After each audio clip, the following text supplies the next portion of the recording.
Pinahiyaan ng lalaki ang kanyang asawa dahil sa kumukulubot nitong balat. Ngunit nasindak siya nang makita ito sa telebisyon sa sumunod na araw. Noon pa man, si Manuel ay isang ambisyosong tao.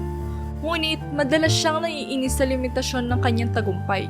Bilang isang normal na empleyado sa isang corporate na kumpanya, kinaiinisan niya na hindi siya mabilis umangat sa kanyang posisyon tulad ng kanyang inaasahan. Maikli ang kanyang pasensya, malaki ang kanyang ego, at tuwang-tuwa siya sa mga anumang papuri tungkol sa kanyang itsura. Tinitingnan ito bilang patunay ng kanyang kagalingan. Madalas niyang titigan ang sarili sa salamin bago pumasok sa trabaho. Maingat na inaayos ang kanyang buhok at kurbata. Hindi masama para sa isang lalaking nasa 40 na. Iniisip niya sa sarili. May pilyong ngiti sa kanyang mga labi. Ang kanyang asawa na sila Lane ay may kakaibang ganda. Sa kanyang nakakabighaning mga mata at kagandahang nagustuhan ng mga hurado sa mga beauty pageant, pinili niyang iwan ang spotlight pagkatapos ikasal kay Manuel. Sa halip, ibinuhos niya ang kanyang enerhiya sa pag-aalaga ng kanilang tahanan at pagpapalaki ng kanilang mga anak. Ang kanyang buhay ngayon ay puno ng tahimik na dedikasyon, malayo sa kanyang dating nagniningning na buhay. Isang gabi, habang sila'y nakaupo sa sala, napansin ni Manuel ang mga pinong linya sa paligid ng mga mata ni Lane. Pinanood niya ito habang naglalaba. Ang kanyang mga kamay ay gumagalaw na sanay na sanay. Lane, tawag niya. May bahid ng pag-aalipusta ang kanyang boses. Alam mo, nagsisimula na lumabas sa mga kulubot mo. Baka dapat isipin mong gawa na ng paraan yan. Tumingin si Lane mula sa kanyang ginagawa. Ang kanilang mga mata ay nagtagpo na may kalmadong taglay. Manuel, bahagi lang ng pagtanda ang kulubot na ito. Bahagi na sila ng pagkatao ko ngayon. Napangiwi si Manuel, inikot ang kanyang mga mata. Well, hindi sila nakakatulong sa'yo. Naalala ko pa nung mga panahon na kahit saan tayo magpunta, lahat ng tao napapalingon sa'yo. Ngayon, sabihin na lang natin na minaalas ka. Ngumiti si Lane ng banayad, ngunit may bahid ng lungkot sa kanyang muka. Napagtagumpayan ko ang bawat kulubot sa muka ko, Manuel. Nagkukwento ang mga ito ng buhay natin magkasama, ng ating mga anak, ng lahat ng pinagdaanan natin. Iniwasan ni Manuel ang kanyang mga salita. Tinutok muli ang kanyang atensyon sa telebisyon. Kahit ano pa sabihin mo, Lane, huwag mo nalang asahan na magpapanggap ako na hindi kita nakikita. Kinabukasan ng umaga, ginawa ni Manuel ang kanyang pangkaraniwang gawain. Hinahangaan ang kanyang refleksyon at sinisigurong maayos ang bawat hibla ng buhok. Habang paalis na siya para sa trabaho, halos hindi niya nilingon sila Lane, na naghahanda ng agahan para sa kanilang mga anak. Kumikilos siya ng may biyaya sa kusina. Ang kanyang mga mata ay kasing kaakit-akit pa rin kahit may mga tanda na ng edad sa kanyang muka. Alam mo, Lane, hindi ka na bumabata. Bulong ni Manuel habang kinukuha ang kanyang briefcase. Baka dapat mo nang isipin ang pagpunta sa gym o kung ano man. Humina ang ngiti ni Lane, ngunit nanatili ang banayad sa tono. Masaya ako sa kung sino ako, Manuel. Ikaw ba? Nagpupuyos, umiling si Manuel. Subukan mo lang talaga. Huwag mong pabayaan ang sarili mo ng tuluyan. Nakakahiya. Kinagabihan, umuwi si Manuel na masama ang pakiramdam. Isang maliit na pagkakamali sa trabaho ang nagpasiklab sa kanya at naghahanap siya ng magpagbubuntungan ng galit. Pagpasok niya sa pinto, nakita niya sila Lane sa kusina, nakatalikod habang naghahanda ng hapunan. Ano ang hapunan? Sigaw niya, hindi man lang bumati. Lumingon sila Lane, tumingin siya na may kalmadong taglay. Ginawa ko ang paborito mong adobo, Manuel. Umungol si Manuel, hindi napasaya. Lumapit siya sa kaldero at inangat ang takip. Tinitignan ang laman. Ano ba naman to ang may sunog? Nawawalan ka na rin ba ng galing sa pagluluto, Lane? Bumuntong hininga si Lane ng mahina. Ginawa ko ang makakaya ko, Manuel. Hindi naman to sunog. Medyo may kaitiman lang kaysa sa normal. Eh hindi naman sapat yung makakaya mo lang. Sigaw ni Manuel na ibinalik ang takip ng malakas. Bakit hindi mo magawang tama ang kahit na anong bagay? Walang sinabi si Lane, bumalik lang sa kanyang ginagawa. Bahagyang lumundo ang kanyang mga balikat. Ngunit nanatiling kalmado, nakatuon sa pagtapos ng kapagkainan. Pinanood siya ni Manuel ng ilang sandali. Ang kanyang galit ay umuusok. Hindi niya maintindihan kung bakit hindi siya lumalaban, kung bakit hindi ipinapakita ang higit na pagmamalaki. Lalo siyang nagalit, na para bang ang kalmado niyang pagtanggap sa kanyang kalupitan ay tahimik na paninita. Tingnan mo nga ang sarili mo, sabi niya, puno ng paglibak ang boses. Noong araw, napaka-espesyal mo. Ngayon, ordinaryo ka na lang. Humarap si Lane sa kanya. Ang kanyang mga mata ay malambot at puno ng emosyon na hindi maintindihan ni Manuel. Ako pa rin naman to, Manuel. At mahal pa rin kita sa kabila ng lahat. Tumawa si Manuel ng pagalit at umiling. Pagmamahal? Huwag mo akong patawanin. Siguraduhin mo lang na hindi masisira ang hapunan natin ngayon. Habang papalayo si Manuel, hindi niya napansin ang kirot sa mga mata ni Lane. Bumalik si Lane sa kanyang gawain. Mabigat ang mga salitang binitawan ni Manuel sa kanyang puso. Ngunit nanatili siyang determinado na panatilihing buo ang kanilang pamilya. Umaasa na balang araw, maaalala ni Manuel ang pag-ibig na minsan nilang pinagsaluhan at makita ang kabila ng mga linyang marka sa kanyang muka. Isang araw, pagkatapos ng pamimili sa supermarket, nagdesisyon sila Lane na maglakad-lakad sa park para magpahangin. Habang dumadaan siya sa isang sikat na restaurant, napansin niya ang isang grupo ng mga tao na nakaupo sa labas, nagtatawanan at nagkukwentuhan. Kabilang sa kanila ay nakita niya si Manuel. Mukhang buong-buo ang kumpiyansa sa sarili gaya ng dati. Medyo sumaya ang puso ni Lane sa pagkakita sa kanyang asawa at pinag-isipan niyang lapitan ito. Ngunit nang magdadalawang isip siya, isa sa mga katrabaho ni Manuel ang napatingin sa kanyang direksyon at tila nagulat. Tinapik ng binata si Manuel, itinuro sila Lane. Uy, di ba? Yan yung asawa mo, Manuel? Tanong ng katrabaho. May ngiting magiliw sa kanyang muka. Tumingin si Manuel sa direksyon na tinuturo ng katrabaho niya. Dumilim ang kanyang muka at mabilis na umiling. Hindi yan ang asawa ko. Nagkakamali ka lang. Sabi niya na may pagwawalang bahala. Ibinalik ang atensyon sa usapan sa mesa. Natulala sila Lane. Parang tinaga ng patalim ang kanyang narinig. Nararamdaman niyang umiinit ang kanyang muka sa hiya at sakit. Hindi na siya tumingin pa ulit. Tumalikod siya at naglakad palayo. Mabigat ang puso sa pagtanggi ni Manuel.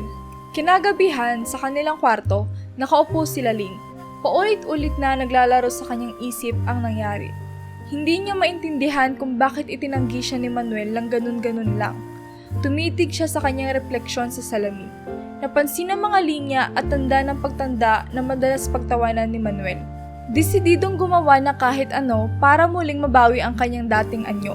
Naghanap sila Lane ng mga solusyon para sa balat. Naglaan siya ng oras sa pagbabasa ng mga review at panonood ng mga tutorial online. Sa wakas, umorder siya ng mga inirerekomendang skincare products. Umaasa na makakatulong ito para mabawi ang kanyang nawalang kagandahan. Pagkalipas ng ilang araw, dumating ang mga produkto. Maingat na sinunod nila Lane ang mga tagbubilin. Inapply ang mga cream at serum na may halong pag-asa at kaba. Habang ginagawa niya ang kanyang bagong skincare routine, pumasok si Manuel sa banyo. Natigil si Manuel, nakatitig sa kanya na may pagkamangha. Anong ginagawa mo? Tanong niya, may ngiting pangungutya sa kanyang labi. Tumingin sila Lane sa kanya, namumula ang pisngi sa hiya. Tinatry ko itong mga skincare products. Mahina niyang sabi, habang patuloy na ina-apply ang serum sa kanyang mukha. Tumawa si Manuel ng malakas at umiling. Skincare? Talaga, Lane? Sa tingin mo ba may magagawa yan? Hindi mo pwedeng ibalik ang oras. Nandyan na yung mga kulubot. Bahagyang nanginig ang mga kamay ni Lane habang inilalagay ang bote. Nararamdaman ng sakit ang kanyang mga salita. Ikaw ang nagsabi sa akin na dapat kong solusyonan ang mga kulubot kong to. Sabi niya, halos pabulong. Oo, pero hindi ko ibig sabihin na mag-aksaya ka ng pera sa mga walang kwentang produkto na yan. Sumbat ni Manuel. Hindi naman yan makakagawa ng kahit na anong milagro. Naramdaman nila Lane ang alon ng kalungkutan. Sinubukan niyang sundin ang payo ni Manuel. Gumawa ng paraan na baka makita siya nito sa mas magandang liwanag. Pero ang reaksyon ni Manuel ay nag-iwan sa kanya ng mas malalim na kalituhan at sakit. Tinapos niya ang kanyang routine ng tahimik, iniiwasang tumingin kay Manuel. Habang palabas si Manuel sa banyo, umiling na may paghamak. Tumingin sila Lane mula sa kanyang refleksyon. Ang mukha na tumitingin pabalik sa kanya ay pagod at gamit na. Ngunit may kislat ng tibay sa kanyang mga mata. Sa kabila ng kalupitan ni Manuel, alam niyang kailangan niyang magpatuloy para sa kanyang sarili at para sa kanilang mga anak. Pinahid niya ang isang luha at huminga ng malalim. Desididong manatiling matatag sa harap ng walang humpay na pamumuna ni Manuel.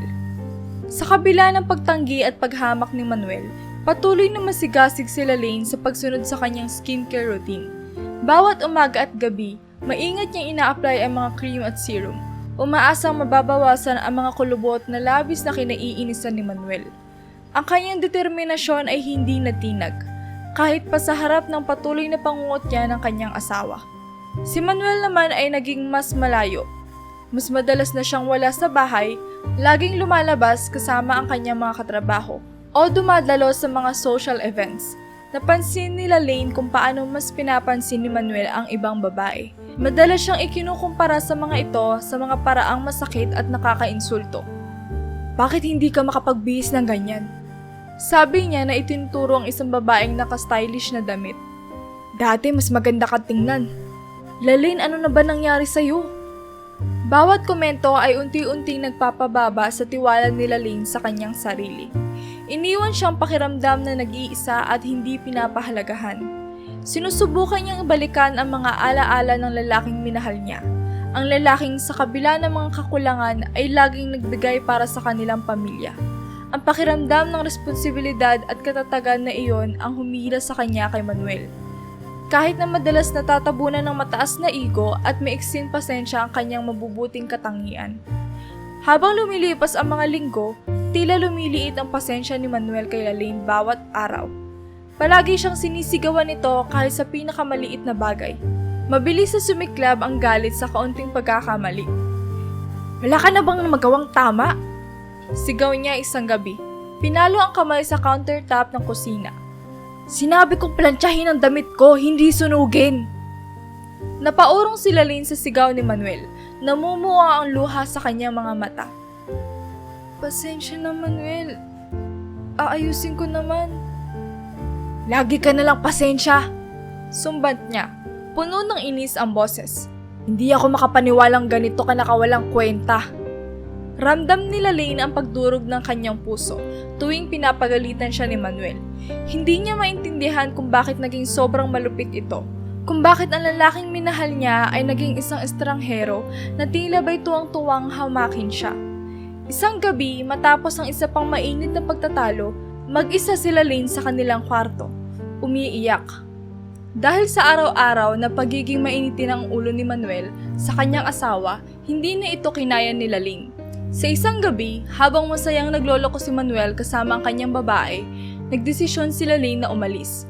Kinuha niya ang kanilang mga anak at tahimik na umalis sa bahay. Dala-dala ang ilang mahahalagang gamit. Umalis sila sa bahay na puno ng alaala ng sakit at pangungutya. Ang desisyon nila Lane ay mabigat, ngunit alam niyang ito ang tamang gawin para sa kapakanan ng kanilang mga anak. Naging napakahirap para kay Lane na buhayin ng kanyang mga anak. Sa kabila ng lahat, hindi siya sumuko. Naghanap siya ng trabaho at araw-araw na nagsusumikap para maitawid ang pangangailangan ng kanyang pamilya. Salamat sa kanyang mga magulang na laging nandyan para tumulong mag-alaga sa kanyang mga anak tuwing siya ay nasa trabaho. Hindi madali, ngunit ang pagmamahal niya sa kanyang mga anak ang nagbigay sa kanya ng lakas upang magpatuloy. Samantala, tuwang-tuwa si Manuel nang malaman na umalis na sila Lane sa buhay niya. Para sa kanya, isa itong kalayaan mula sa mga bagay na lagi niyang tinutuligsa. Lagi pa niyang nilalait sila Lane sa kanyang mga katrabaho at mga kabarkada. Ipinagmamalaki kung paano siya nakalaya mula sa kanyang pamilya. Sa mga umpukan, hindi niya pinalampas ang pagkakataong siraan sila Lane. Ipinapakita ang kawalan niya ng pagpapahalaga sa naging asawa. Sa kabila ng kasiyahan ni Manuel, hindi niya napansin ang epekto ng kanyang mga salita at kilos. Ang dating pamilya na minsang pinangarap niyang magkaroon ay naglaho dahil sa kanyang sariling mga pagkakamali at kawalan ng pagpapahalaga. Sila Lane naman, kahit na mahirap ang buhay, ay natutunan kung paano maging matatag para sa kanyang mga anak. Ang kanilang pagsasama ay isang bahagi na lamang ng nakaraan, isang alaala ng mga panahong puno ng pagdurusa at pagsasakripisyo. Nagsumikap sila Lane, pilit na binubuhay ang kanyang mga anak. Nagtatrabaho siya araw-araw at sa tuwing umuwi, inaasikaso pa rin ang pangangailangan ng mga bata. Sa kabila ng lahat ng hirap, hindi na rin niya piniling umibig muli. Sapat na para sa kanya ang pagmamahal ng kanyang mga anak. Hanggang isang araw, matapos magtrabaho, nakasalubong niya ang kanyang dating kaibigan na si Justine. Kasama ni Justine sila Lane sa mga pageant noong araw. At sa kabila ng mga taon, hindi nagbago ang kanilang pagkakaibigan. Nag-usap sila ng matagal at doon nabanggit ni Justine na ang kumpanyang pinagtatrabahuhan niya ay naghahanap ng magiging endorser ng kanilang mga beauty product. Dahil na rin sa magandang nakaraan nila Lane sa beauty pageant, alam ni Justine na may potential siya na makuha ang posisyon. Nag-aalinlangan sila Lane. Pakiramdam niya ay hindi na siya maganda, na ang kanyang dating kinang ay naglaho na sa mga taon ng pagdurusa at sakripisyo. Ngunit pinangako ni Justine na aalagaan siya ng kumpanya at gagawin ang lahat para muling maibalik ang kanyang dating kagandahan. Lane, alam kong kaya mo to, sabi ni Justine, may tiwala sa kanyang kaibigan. Hindi lang tungkol sa kagandaan ang hinahanap nila. Gusto nila ng mga taong may inspirasyon, may kwento, at ikaw yun. Napaisip sila Lane. Matagal na rin mula nang huli siyang tumayo sa harap ng mga kamera at mga tao. Ngunit may bahagi sa kanyang puso na nagsasabi na ito na ang pagkakataon para bumangon muli. Sa tulong ni Justine at ng kumpanya, muling nabuhay ang pag-asa nila Lane na maaaring makamtan muli ang dating kinang. Hindi lamang para sa sarili kundi para na rin sa kanyang mga anak. Salamat Justine. Anin nila Lane, may ngiti sa kanyang mga labi. Tatanggapin ko ang pagkakataon na ito. Mula sa araw na iyon, nagsimula ang bagong kabanata sa buhay ni Lane. Sa tulong ng kumpanya at ni Justine, unti-unti niyang nahanap muli ang tiwala sa sarili at ang kagandahang dati niyang taglay. At habang naglalakbay sa bagong landas na ito, patuloy niyang pinangangalagaan at minamahal ang kanyang mga anak, na siyang nagbibigay ng lakas sa kanya upang magpatuloy. Nagpatuloy ang matagumpay na karera ni Lane sa industriya ng pampaganda. Tinupad ng kumpanya ang kanilang pangako sa kanya. At sa tulong ng mga produkto at mga eksperto, unti-unting nabawasan ang kanyang mga wrinkles at bumalik ang kanyang dating kinang. Halos nagkakandara pa ang mga lalaki para ligawan siya. Ngunit natiling pusigido sila Lane na panatilihin ang focus at atensyon niya sa kanyang mga anak. Ma, ang ganda-ganda mo na, sabi ni Mia, ang bunsong anak ni Lane, habang pinapanood itong mag-ayos sa harap ng salamin. Salamat anak. Sagot ni Lane, ngumiti habang inaayos ang kanyang buhok. Pero tandaan mo ha, ang tunay na kagandahan ay nasa loob. Oo nga ma, dagdag ni Jan, ang panganay na anak ni Lane. Pero masaya kami para sa'yo. Deserve mo yan ma. Salamat sa inyo mga anak. Tugon ni Lane, niyakap ang dalawa. Kayo ang inspirasyon ko. Dahil sa pag-aarangkada ng kanyang career, umabot sa puntong siya na ang nagko-coach sa mga contestant sa beauty pageant na lumalaban sa ibang bansa. Kilala siya sa industriya hindi lamang dahil sa kanyang kagandahan, kundi dahil na rin sa kanyang dedikasyon at husay sa pagtuturo. Maraming kabataang babae ang humahanga at ginagawang inspirasyon sila Lane. Coach Lane, paano niyo po nagawang manatiling positibo sa kabila ng mga pagsubok? Tanong ng isang contestant sa kanya. Ang sikreto ay ang pagmamahal sa sarili at sa mga mahal mo sa buhay. Sagot nila Lane. Lahat ng ginagawa ko ay para sa aking mga anak. Sila ang nagbibigay sa akin ng lakas. Habang tumatagal, mas lalong dumami ang mga kababaihan mula bata hanggang matanda na humahanga kay Lane. Sa mga seminar at workshop na kanyang isinasagawa, maraming babae ang lumalapit sa kanya upang humingi ng payo at inspirasyon. Miss Lane, salamat po sa mga turo ninyo. Sabi ng isang dalagang lumapit sa kanya pagkatapos ng isang seminar. Dahil sa inyo, natutunan kong mas mahalin ang sarili ko. Maraming salamat po, Miss Lalaine. Sabi ng isang nanay na may dalang anak. Dahil sa inyo, mas naging confident ako bilang ina at bilang babae. Mahalaga na mahalin natin ang ating sarili at maging tiwala sa ating kakayahan. Sagot ni Lalaine, puno ng inspirasyon. Lahat tayo ay may kagandahan na dapat ipagmalaki. Naging simbolo si Lalaine ng lakas at kagandahan sa industriya. Dumadami ang kanyang mga proyekto at nagiging mas malaki ang kanyang pangalan. Dumadalo siya sa mga malalaking event at nagiging mukha ng mga kilalang brand ng mga pampaganda. Hindi lamang sa Pilipinas kundi pati na rin sa ibang bansa ay kinikilala siya. Isang araw, habang nasa isang event sa Hong Kong, lumapit sa kanya ang isang matandang babae na puno ng respeto. Miss Lalaine, maraming salamat po sa inspirasyon. Dahil sa inyo, natutunan kong muling maniwala sa sarili ko. Sabi ng matanda, hawak ang kamay ni Lalaine. Salamat din po sa inyong mga salita. Lagi po nating tatandaan na ang tunay na kagandahan ay nasa puso. Tugon ni Lalaine, may ngiti sa kanyang labi. Samantala, si Manuel naman ay tuluyang nasira ang buhay. Wala na siyang pera at wala na rin siyang pamilya. Nalulong siya sa sugal at bisyo. Kaya naman mabilis siyang tinanggal sa kumpanya nang malaman ng mga ito ang kanyang ginagawa. Wala na ring mga babae na nagkakagusto sa kanya. Pinabayaan niya ang kanyang sarili at dahil wala na siyang pera, malabo nang may magkagusto sa kanya. Isang gabi, habang nagsusugal si Manuel sa isang madilim na sulok ng bar, napansin niyang siya na ngayon ang pinagtatawanan at minamaliit ng mga tao sa paligid. Tingnan mo yan, ang dating mayabang na si Manuel, nagmumukhang pulubi na. Sabi ng isang lalaki, tinuturo si Manuel. Oo nga, pangit na ng itsura niya, parang hindi na naligo ng ilang araw. Dagdag pa ng isa. At ang mga damit niya, sira-sira na, wala na talagang pag-asa yan. Sabi ng isa pang kasamahan nila, sabay halakhak.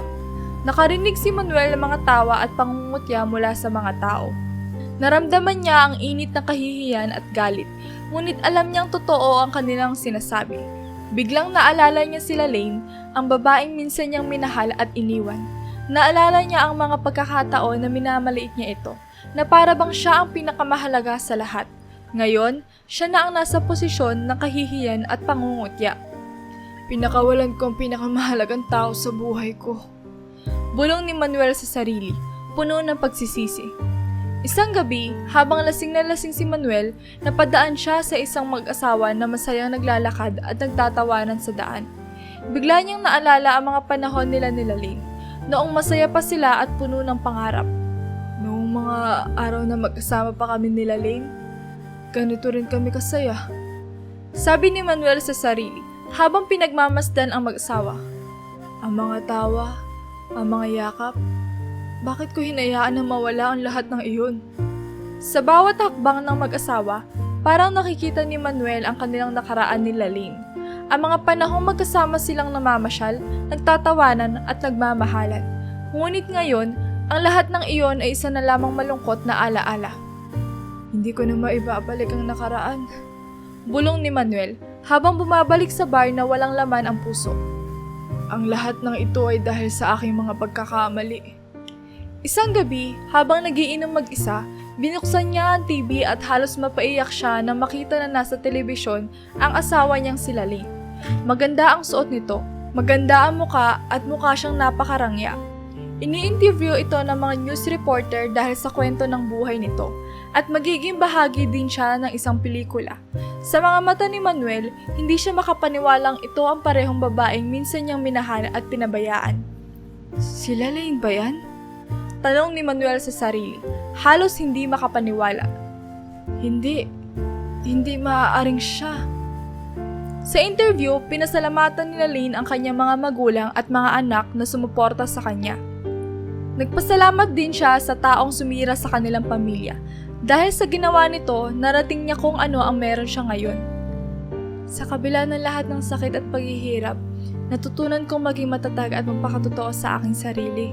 Sabi ni Lalaine sa interview, ang lahat ng ito ay utang ko sa aking mga magulang, sa aking mga anak, at maging sa mga pagsubok na aking pinagdaanan.